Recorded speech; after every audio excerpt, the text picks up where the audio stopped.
नमस्कार, मैं पप्पू कुमार। आप तमाम दर्शकों को दी पब्लिक तक में स्वागत है। आज हमारे साथ सीपीआईएम के चुनाव प्रभारी जो माझी विधानसभा में अभी अपना योगदान दे रहे हैं, इस चुनाव की घड़ी में बहुत ही महत्वपूर्ण समय निकाल करके हमारे स्टूडियो में आज उपस्थित है। आज उनसे हम सीधा सवाल करेंगे कि क्या आप यहाँ जीत रहे हैं? हाँ, आज हम ये स्पष्ट रूप से जी और पूरी जिम्मेवारी के साथ और जो पूरे क्षेत्र की जनता की आवाज़ है, सबको मिला जुला करके एक लाइन में अगर हम ये कहें कि आज हम चुनाव जीत रहे हैं, तो इसमें कोई अतिशयोक्ति नहीं होगी और चुनाव हम यहाँ जीतेंगे। और 50, 60, 70 हज़ार तक भी वोट हमें आ जाए तो आप आश्चर्य मत कीजिएगा। अब पूछिए कारण क्या है? कारण है जो हमारा कैंडिडेट है। हमारा कैंडिडेट 5 साल तक जनता के बीच रह करके जनता की सेवा किया है। बहुत कैंडिडेट पिछले चुनाव में थे। अच्छा, सभी ने कहा कि हम हारेंगे या जीतेंगे जनता के बीच रहेंगे। जी आप देखिए, हारने के बाद जीतने वाले तो कभी कभी आ जाते थे चेहरा दिखलाने के लिए, जो हारे वो भी अपने वादे से मुकर गए, एक बार भी क्षेत्र में नहीं गए। लेकिन हमारा कैंडिडेट सत्येंद्र यादव, जो हारने के बाद 18,000 वोट आया था, जी 17,000 लगभग 18,000, लेकिन लगातार क्षेत्र के विकास में दिखाई दिया। जनता ने देखा कहीं भी दलित पर अत्याचार हो, सत्येंद्र यादव का चेहरा,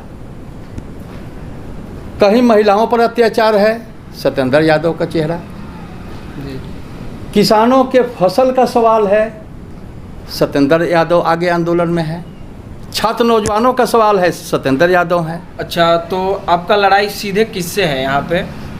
ये तो बाद में आएंगे, पहले ये बतला दें कि हम क्यों जीत रहे हैं। उस आपके सवाल का जवाब हम बाद में देंगे।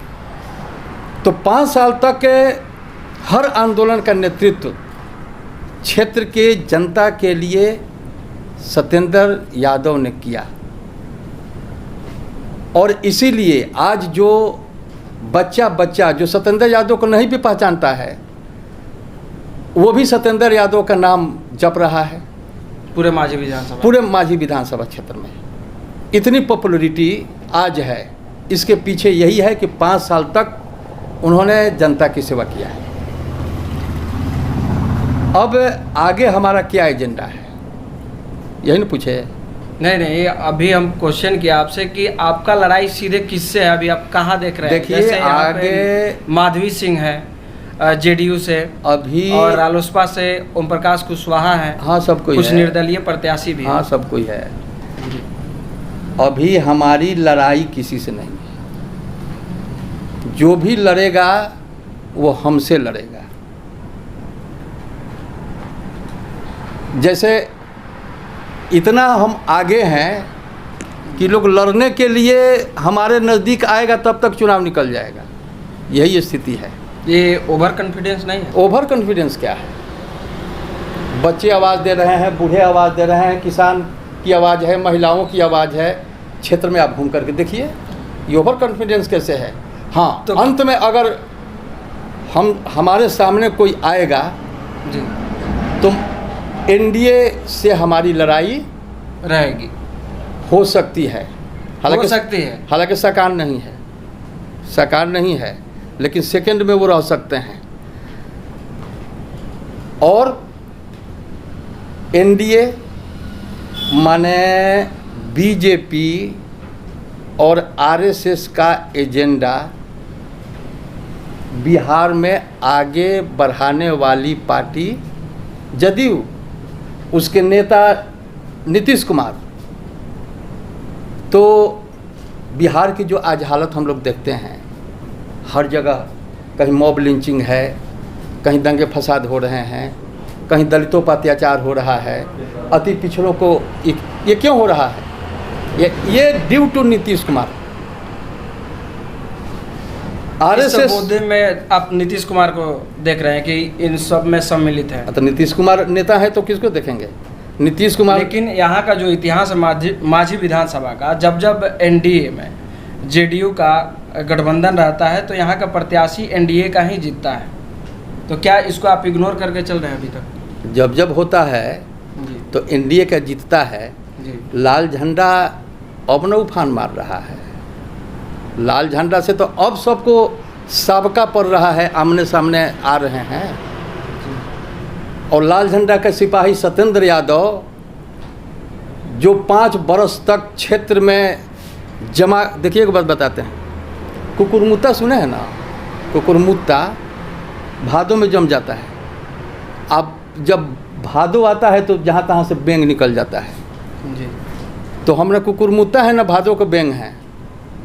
हम हैं इस क्षेत्र में इतने मजबूती से जमे हुए हैं कि हमारा शोर 5 साल में इतना नीचे चला गया है कि कहीं से टस से मस होने वाला नहीं है।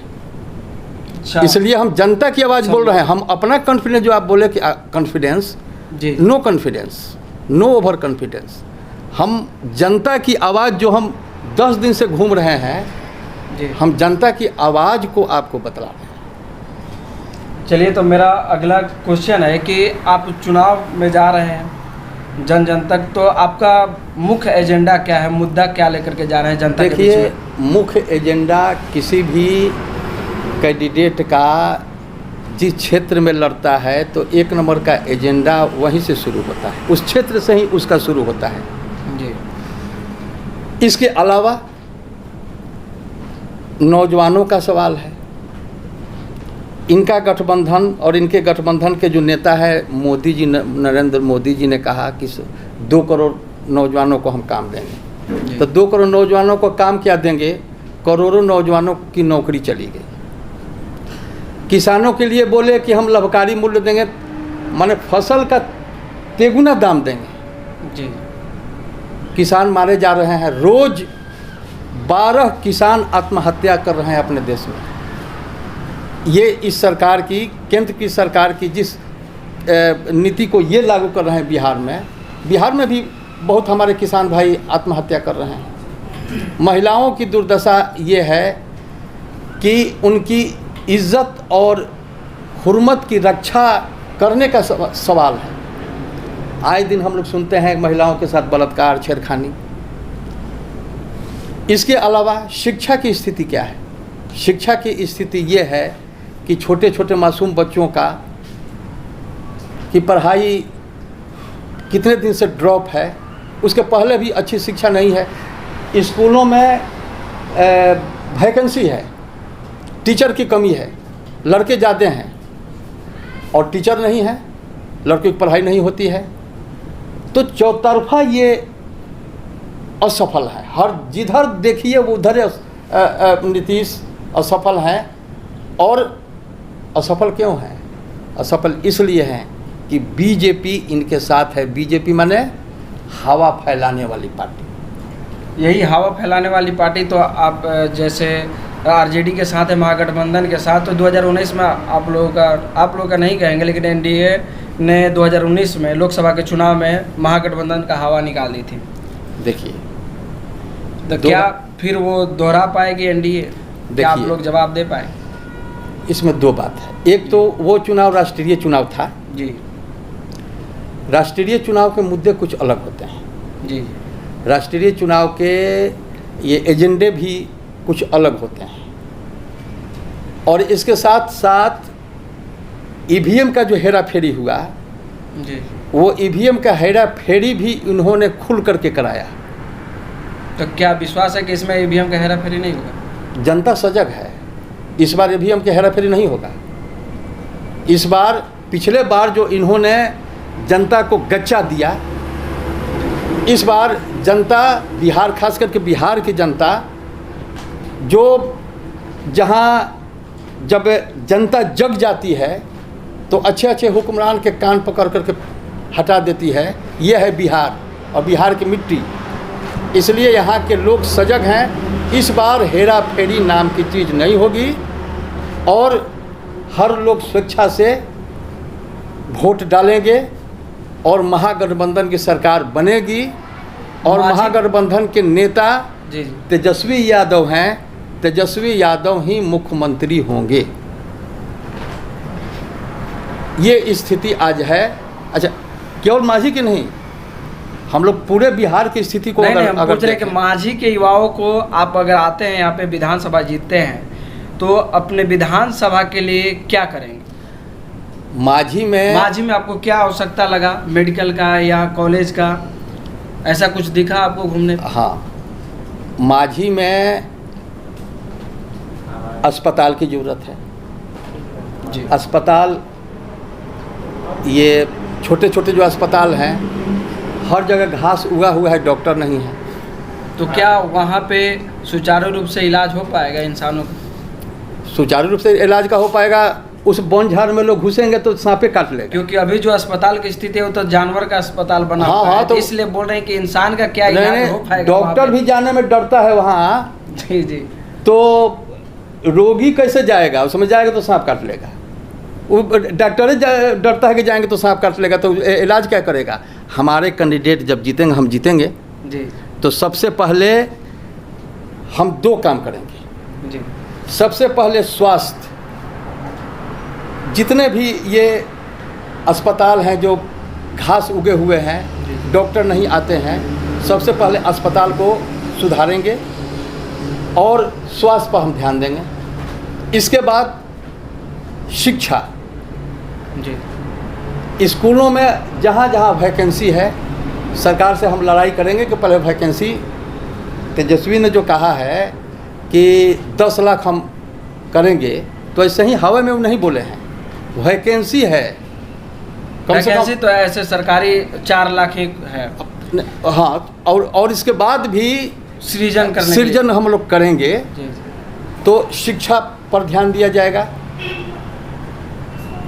यहाँ कॉलेज एक हमारे क्षेत्र में खुले, इस पर भी हम ध्यान देंगे। तो ये 2 काम तो प्राथमिकता में हम रखेंगे, शिक्षा और स्वास्थ्य। बहुत बहुत धन्यवाद। हमारे साथ जुड़े थे बिहार स्टेट लीडर CPIM के अहमद अली जी, और अभी मांझी में चुनाव प्रभारी हैं और काम कर रहे हैं। तो आज बहुत ही कीमती समय निकाल करके आज हमारे स्टूडियो में आए, और आप लोग से रिक्वेस्ट है कि ज़्यादा से ज़्यादा शेयर करें और लाइक करें। धन्यवाद।